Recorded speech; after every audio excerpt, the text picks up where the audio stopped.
I just got back from Las Vegas about a month ago now. So this is the part 2 video of my What Happens in Vegas Doesn't Really Stay in Vegas series, I guess. So if you haven't seen my last YouTube video, go check it out. It's called A Juggler's Bucket List, where I go over my Las Vegas bucket list. And I dare say, it was pretty darn fun, because I had a pretty good bucket list.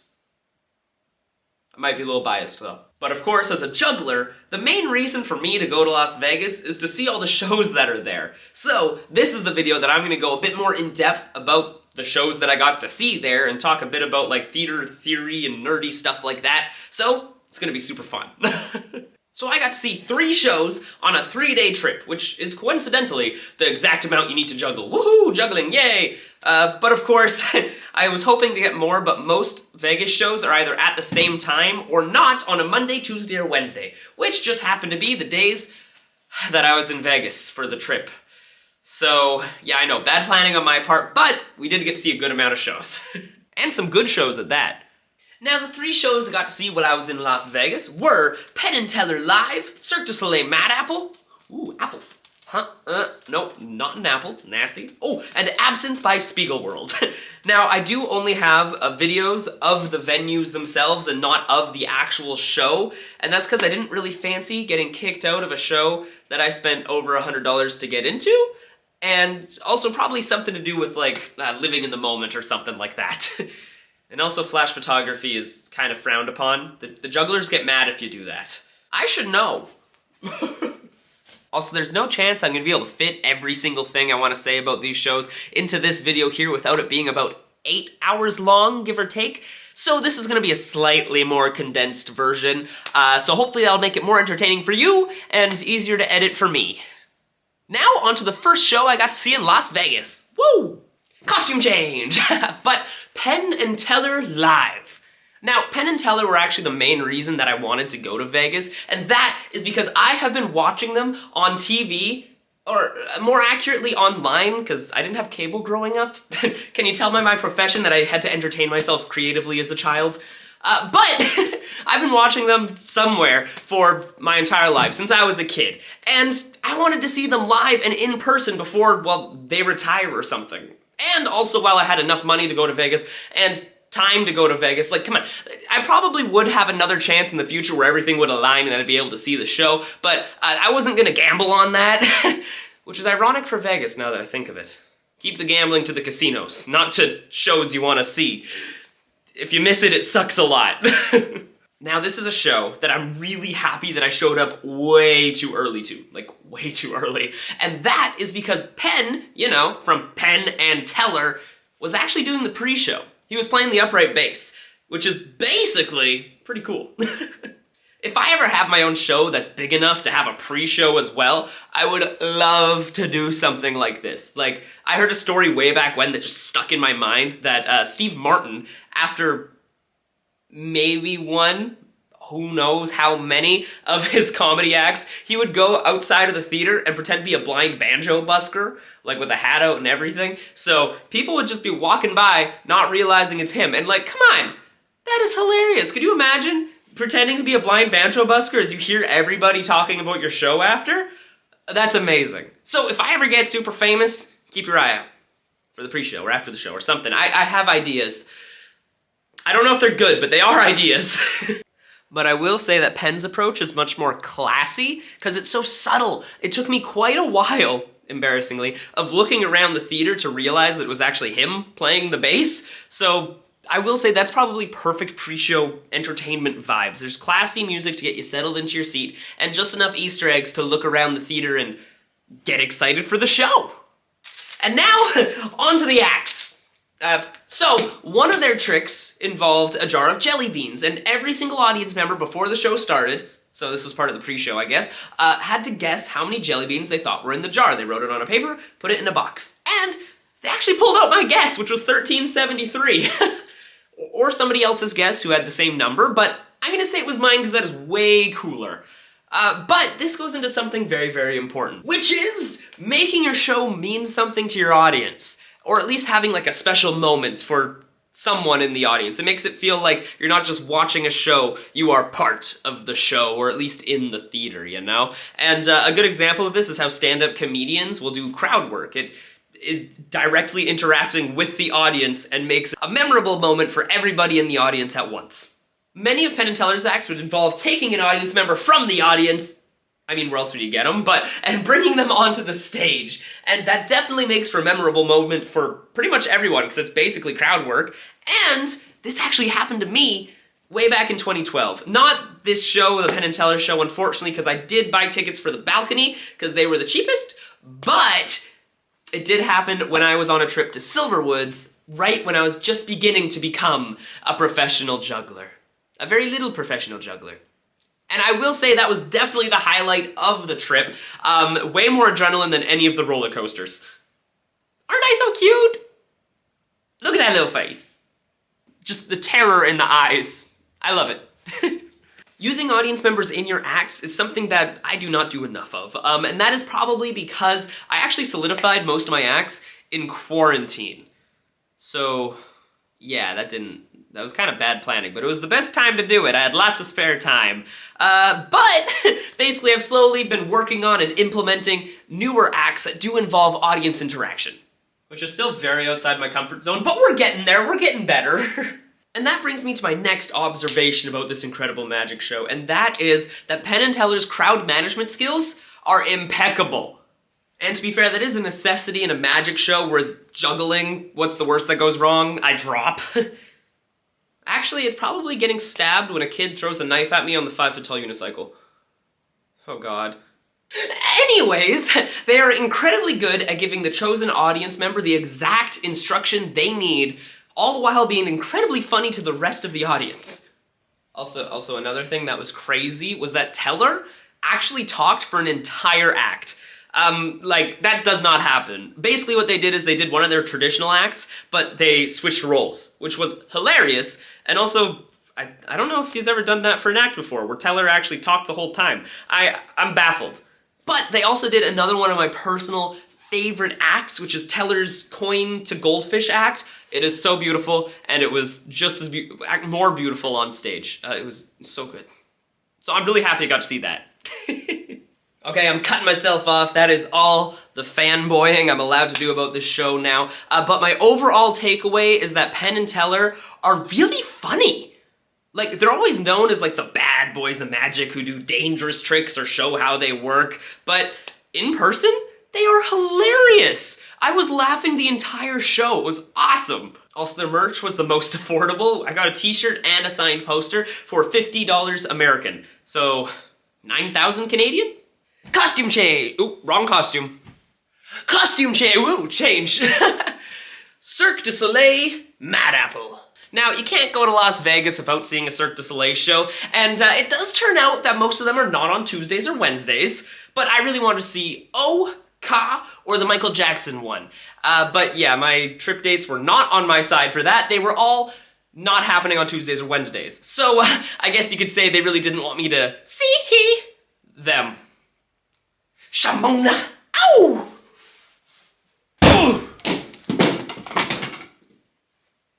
Ow.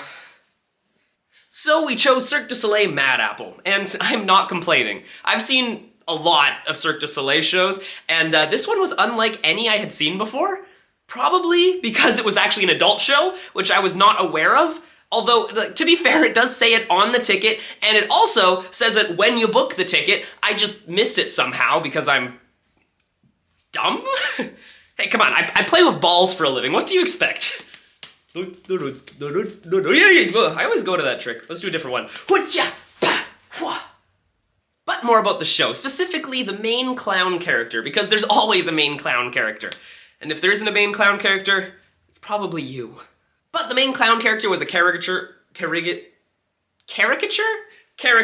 of a New York City stand-up comedian. So basically that entails everything under the sun, from swearing to sexual innuendos to cocaine.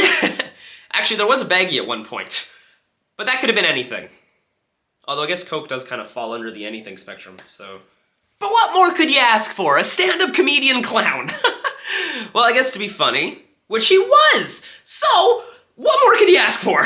And on top of that, he was one of my favorite characters and one of my favorite structural integrity part, not structural integrity, just structural structure part of the show. But it's very similar to tomorrow night's show, so we'll get into that then.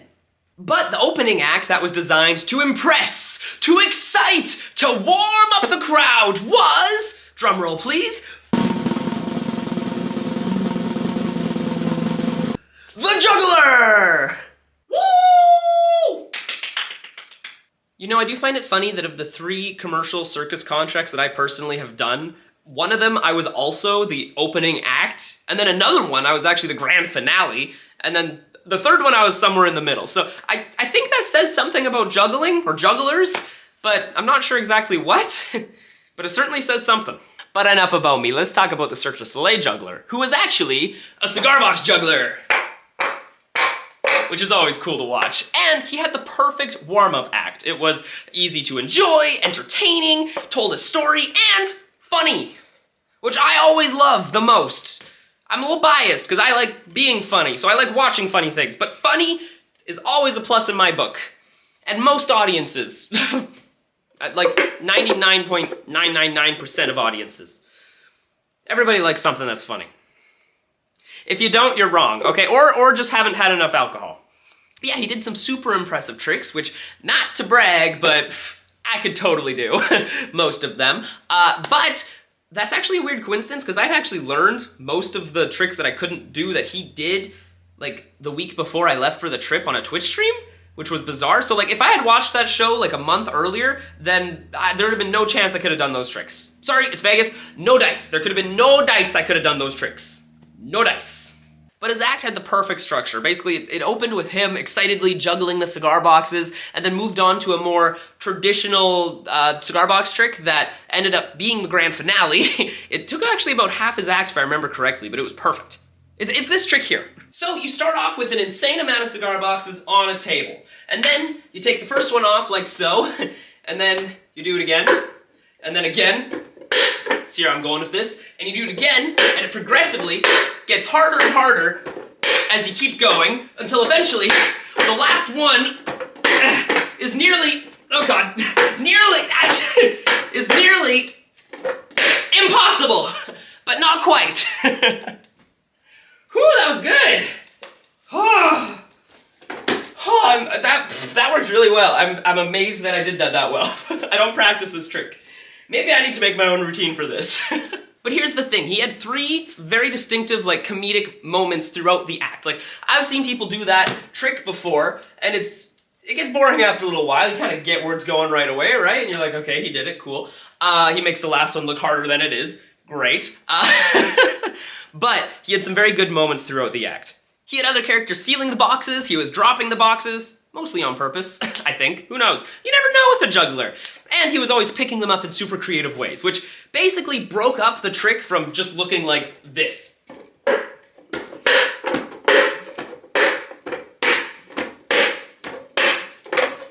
Which, let's be honest, is pretty darn impressive, but it's boring on stage.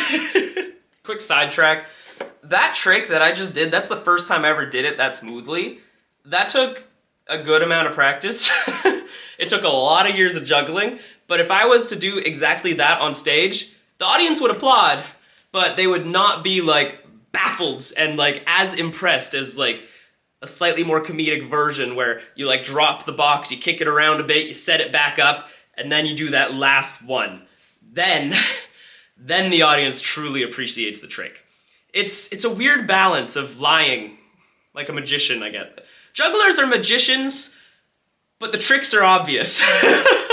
But anyway, enough about me. He made it entertaining throughout the entire process of that trick. And to be honest with you, I have seen that trick performed a few times, and if you don't do it right, it can be quite underwhelming to the audience. So, thank you, fellow juggler, for making an awesome act, and for reminding me to practice the cigar boxes.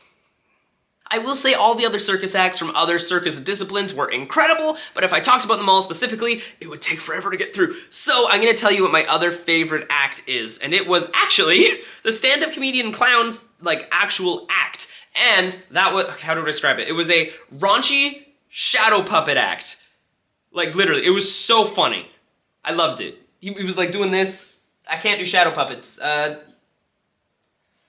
Here's a quail snake thing. That's all I got. It's not even a shadow puppet. It's just a puppet. Okay, that's terrifying. I'm sorry.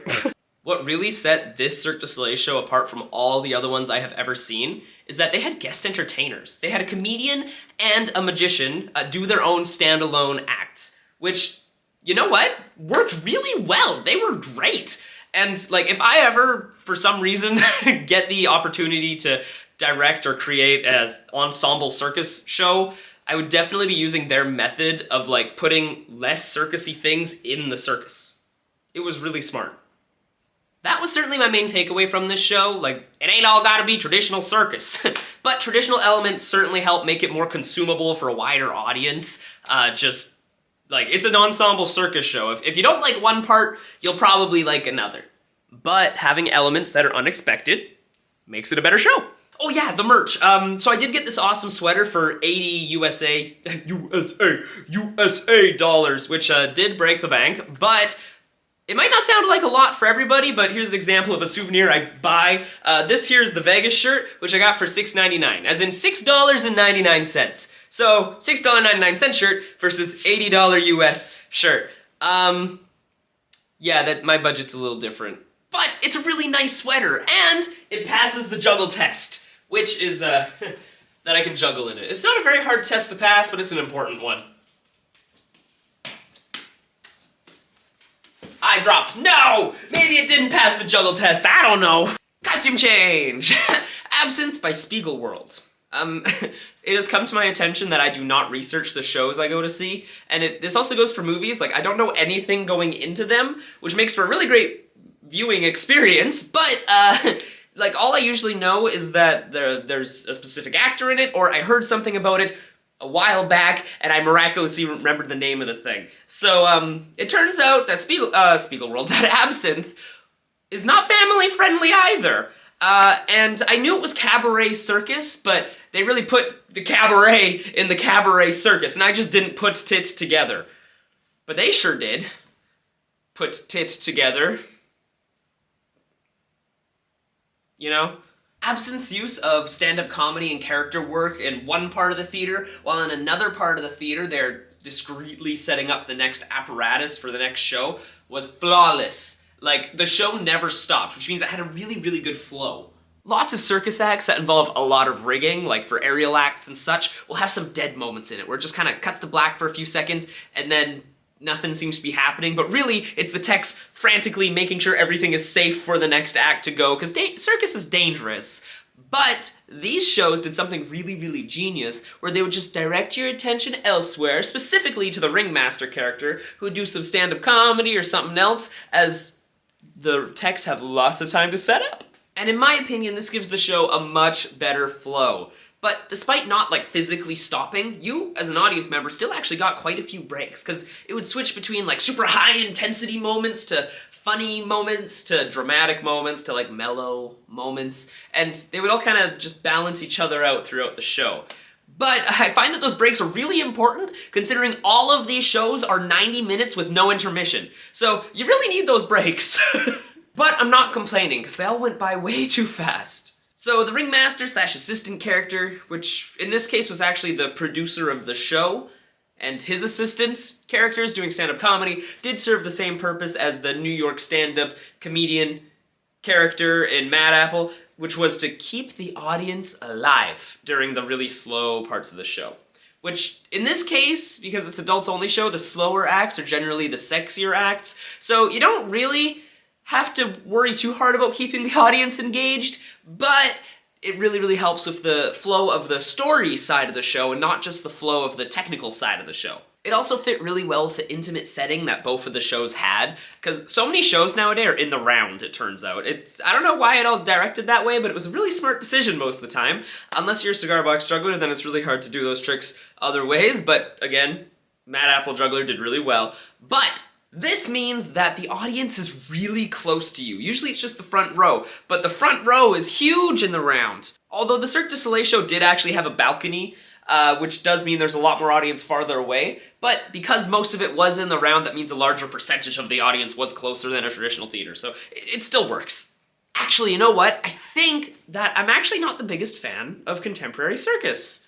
Like, I don't think the average audience is either, but I am, however, a really big fan of the style and creativity of contemporary circus. But this newfound, well, newfound to me, method of mixing contemporary circus with current stand-up comedy meshes really well with my brain. It makes me go like, ha ha ha ha, ooh, cool circus.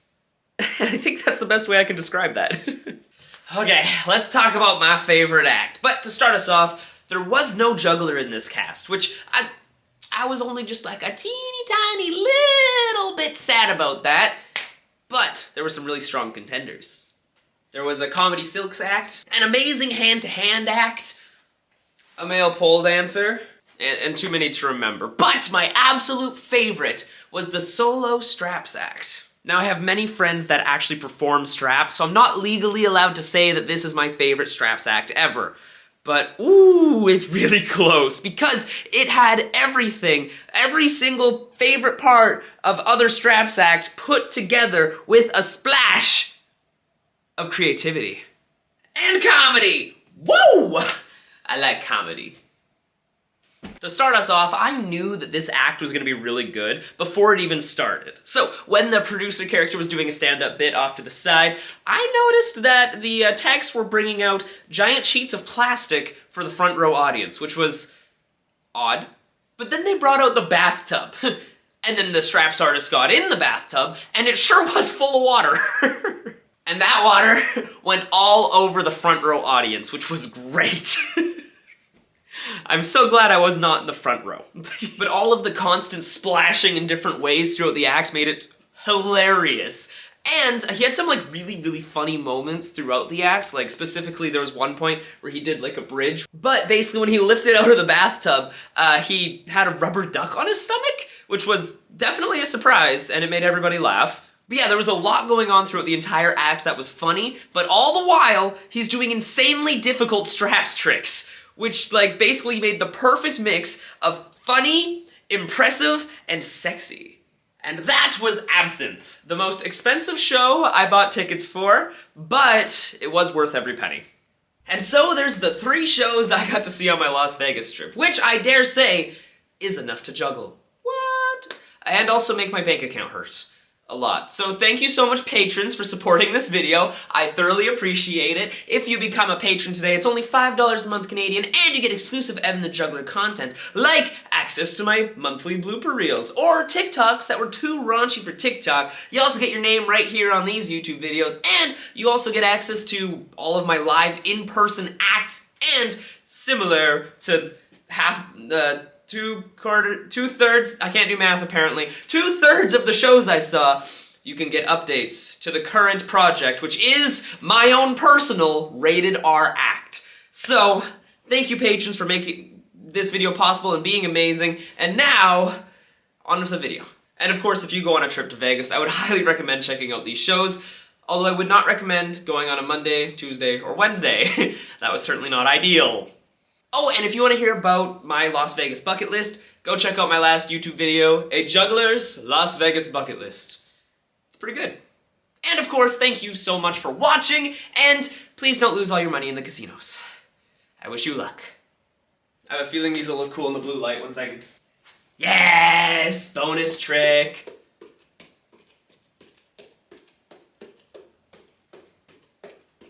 Thank you for watching.